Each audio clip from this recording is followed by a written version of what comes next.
Welcome to another edition of Fine Arts Friday with your art teacher, me, Miss Snicker. Today we're going to be talking about the element of form. What is form? As you can see from here, we have 7 different elements. We've already discussed color, line, and shape. And today we're going to take what we know about shapes and expand that into form, and we're also going to talk about value a little bit.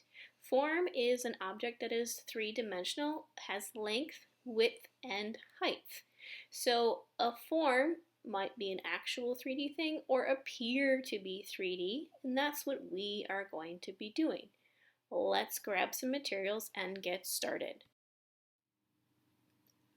For this activity, you will just need a piece of paper and a pencil. And a pencil is going to be important for this because we are also going to be using it to talk about value, and value is the light and dark of a color, and we'll be shading with the pencil. So again, a pencil is important. On my paper, I went ahead and drew 3 different 2D shapes. So 2D means two-dimensional, so something that is flat, essentially like a piece of paper. I have a square, a triangle, and a rectangle, and we are going to turn these 2D shapes into 3D shapes, or to make them have the appearance of 3D shapes. They are still going to be flat because we are just drawing on a flat piece of paper. So we're going to start by turning our square, triangle, and rectangle into what look like 3D images of them, or versions of them. So over here, I'm just going to kind of work this out. So if you're a little guy and you need a little bit of help, maybe grab an adult to help you with this right now. You guys could work on it together. Teamwork is the fun stuff that happens when you work together. So I'm gonna start by just drawing out another square. So it's really gonna look just like this one. And when you draw a square, right, it has 4 sides, and they are all the same size. Now, to turn this into a form, or a 3D version, we are going to add some extra lines. So coming off of 3 of my sides, I'm going to do short diagonal lines. So diagonal lines go on a slant, and they should be about the same length. So this one is the same as this one, and this one, and they should all go on the same angle. Sometimes what you can try to do is maybe take your drawing tool, like your pencil, and line it up on your mark and try to just make sure they're going in the right direction. If you see that they've changed angle quite a bit, then you need to make some adjustments. Now all I'm simply doing now, I'm going to draw 2 more lines to connect. So this goes straight across. You can see my line wasn't quite long enough, so I'm just going to extend that and then straight down. So this line here actually matches this line. They're on the same angle, and this to this. So there you have a 3D cube. You could also draw this so that it looks like it is transparent. So you would start again with a square, and then right next to it, or basically on top of it, if you're drawing it, you could draw another square, the exact same size. And you guys can see that as I'm drawing, my first line isn't always the perfect one, so I do it several times to kind of make it like this. So they're 2 overlapping, and then I'm going to be drawing these diagonals again. So I'm connecting each corner with a diagonal to make it appear to have that transparent look. Moving on to the triangle. Now, when you have a triangle turning into a 3D form, it can look like a pyramid or a tent. So I'm going to go pyramid on this one. And again, I'm starting with the same first shape. So I'm starting with a triangle. And this one is going to be similar to what we did up here, but slightly different, less to do. So I'm going to be drawing an angle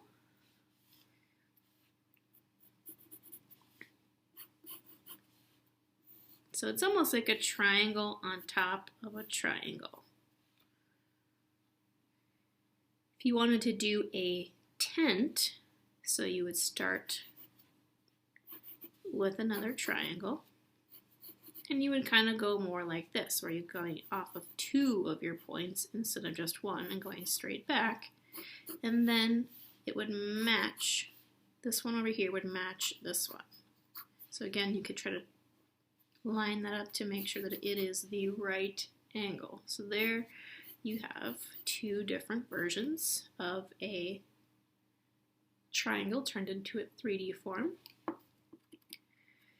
And for the last one, rectangle. Now it's similar to a square, but I'm going to actually turn this into more of a cylinder. So it's kind of more of a combination of a rectangle and a circle put together. But I'm going to start off very similar to drawing a rectangle. So I'm going to draw 2 lines, 2 vertical lines straight up and down. Now instead of drawing 2 straight lines like the rectangle, I'm going to take this idea of this circle and add it over here. So I could just do a curved line at the top and bottom, just like that. Circles are round, or curves become round. Or I could take it and put an oval there, right, to show that it is a cylinder. It is hollow on the inside. And I could do that down here too to make it look more transparent, but if it's not transparent, I wouldn't see the back side of that cylinder. So those are some ones that you can practice and work on. I'm also going to do a sphere. So a sphere is really just a circle, but when we don't shade it or make it look any different, it just looks like a circle. So we'll get to that in just a few minutes. So after you've had a chance to practice your 3D forms, if you would like to do some shading, then you could do some shading at this point as well. If this is all you feel like you can handle for right now, then you can take a break and stop and come back to this later, or come back to it in the future when you feel like you've learned a little bit more. But we are going to now talk about value and how you can create some light and dark areas on this to look like it has some light hitting it. So I stressed that a pencil would be really important because a pencil can kind of help us get different lights and darks. A good thing to do would be maybe to practice over on the edge. And you can see I'm not holding my pencil like normal. I'm kind of gripping it in my palm with my pointer finger over top of it so that the pencil is almost flat on the paper. And I'm going to press kind of hard. And then I'm just going to keep going down, and I'm going to try to get, that's a weird spot in my table. I'm going to try to get lighter and lighter as I go. And this is called value. Value is the light to dark of a color. We're just using a pencil right now, but you might be adding black, let's say, to red to make it darker, or white to red to make it lighter, and that is it's also called value. So making sure you have light to dark by pressing hard, and then kind of letting up on your pencil a little bit and getting it lighter and lighter and lighter till you're barely touching the paper.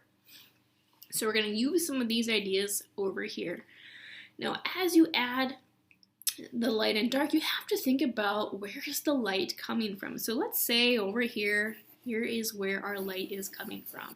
Maybe this is our sun kind of raining down. So everything on this side of the sun is going to be the brightest because that's where the sun is hitting.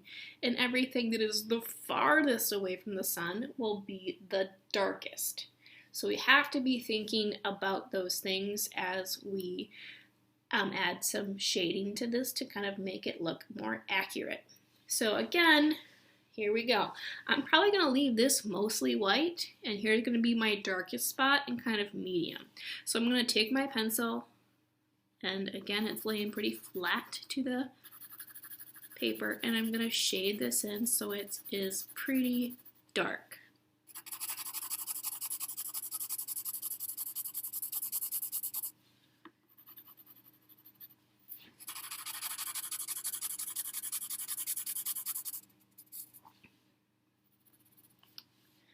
Now we might have a little bit of light hitting up here, So I'm going to add a little bit of pencil up here, but I'm not pressing as hard. I want the front side to be the darkest because it's the side that's getting the least amount of light hitting it based on where our light source is. And then I could leave that water if I wish, just kind of want to touch it a little bit there, so as a little tiny bit. And if I want to add a shadow, the shadow would kind of be coming off this way. This would be even darker. And this is a square, so I'm going to just kind of try to keep it in that family. But you don't have to draw the shape exactly. But there is your shading for your square. Your cube, actually, I'm sorry. For the pyramid, again, here is our lightest spot. That's where our sun is hitting it. So here's where our darkest area will be, down here kind of in the corner. And then it will get lighter as it gets to the edge, maybe even lighter at the top. You should have to think about what would be the farthest away from your light source and make that the darkest spot. And then lighter, lighter, lighter as it comes back out. And you can always erase stuff if you make mistakes or you feel like it's too dark. And again, we have our shadow would be the darkest spot, and since it's more of a pyramid shape, I'm going to try to make it more of a triangular shadow. There's my pyramid. And for my cylinder, so the top part here is going to be the lightest. It'll be lighter over here on this side and then darker at the bottom and this side. So I'm going to leave that kind of light, and then I'm going to start over here and work my way. So I'm going to kind of make my lines go more like curving with the curvature of the top to make it follow its form a little bit better.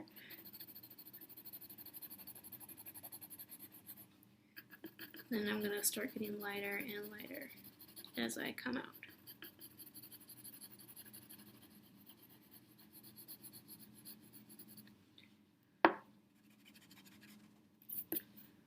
Alright, that looks okay.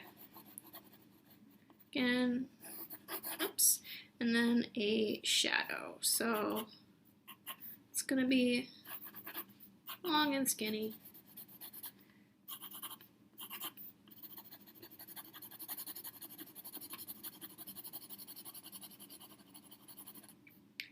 Alright, so there's my shadow for my cylinder. And then for the sphere, all of its 3D appearance is going to come in the shading. So again, here's kind of my lightest spot here. So I'm going to just kind of draw a light oval right there, and I'm going to leave that spot completely white. That's like where the light is really hitting it. Again, it's going to be darkest at the bottom because that's where the sun is not hitting it. And I'm going to draw a little circle underneath, that will be, or oval underneath, that'll be my shadow. And I'm just going to start doing my shading. So again, the bottom is the farthest away, so that will be the darkest. And you want to kind of make your shading lines almost kind of curved and round as well, so that it really looks like it's got that form. If you just did it flat and straight across, it would look flat. But if you add that kind of curve as you go, that really helps kind of bring its form and its shape to life. So again, this is going to be the lightest area. So I'm kind of fading really gently into a lighter touch as I add my pencil lines. Sometimes blending or smudging with your finger can be helpful too, but just kind of, know what will happen there. And you can always erase things too. Erasers can be good drawing tools. You want to try that. So I got a lot of squiggles in here, so maybe I'll try to get rid of some of that to kind of clean it up a little bit. So as we kind of finish out these forms, kind of, take some time to think about, how this was accomplished.